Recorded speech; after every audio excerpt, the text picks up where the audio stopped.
Demək 9-cu suala baxırıq. Nə deyir 9-cu sualda bizə? 2m minus 6 x-in kubu üzərinə gəlmiş 4x üstü n plus 3 bərabərdir 20-yə. Deyir ki, xətti tənliyin kökü m-in hasilində neçə vahidi böyük olmalıdır? Nədir xətti tənlik? Uşaqlar, xətti tənlik biz bilirik ki, ax plus b bərabər 0 şəklində olur. Yəni ki, x-in dərəcəsi 1 olmalıdır. Mən də görürəm ki, tənliyimdə x kub iştirak edib. Onda nə etməliyəm?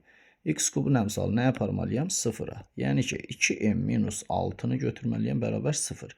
Biz buradan əgər m-i tapsaq, m-i neçə tapmış oluruq? M bərabərdir 3.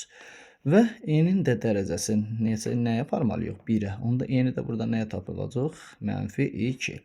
Xətti tənliyimiz hansı şəkildə olmuş olur? 4x bərabərdir 20. Buradan da x-i tapsam, hər tərəfi nəyə böləcəm? 4-ə bölsəm, x-i tapmış oluram 5. Yəni tənliyimin kökü neçədir?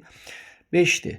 Bəs yaxşı, m-in hasili nəyə bərabərdir? M-in hasili də ki, 3-ü vurmuş olacaq mənfi 2-yə bərabərdir nə? Mənfi 6. Bizə deyirdi ki, xətti tənliyin kökü, yəni 5, m-in hasilindən, yəni mənfi 6-dan neçə vahidi böyük deyirsə, 5-dən çıxacam nəyi? Mənfi 6-nı. Bərabər olmuş olacaq nəyə? 11-ə. Cavab C variantı. Yəni ki, uşaqlar 3 və 5. 5 3-dən neçə vahidi böyükdür? 5-dən nə edirik? 3-ü çıxırıq. 2 vahidi böyük olmurmu? İndi bizdən də deyir ki, 5 mənfi 6-dan neçə vahidi böyük deyirsə, 5-dən mənfi 6-nı çıxırıq, neçə edirik? 11-ə bərabər etmiş olduq. Növbəti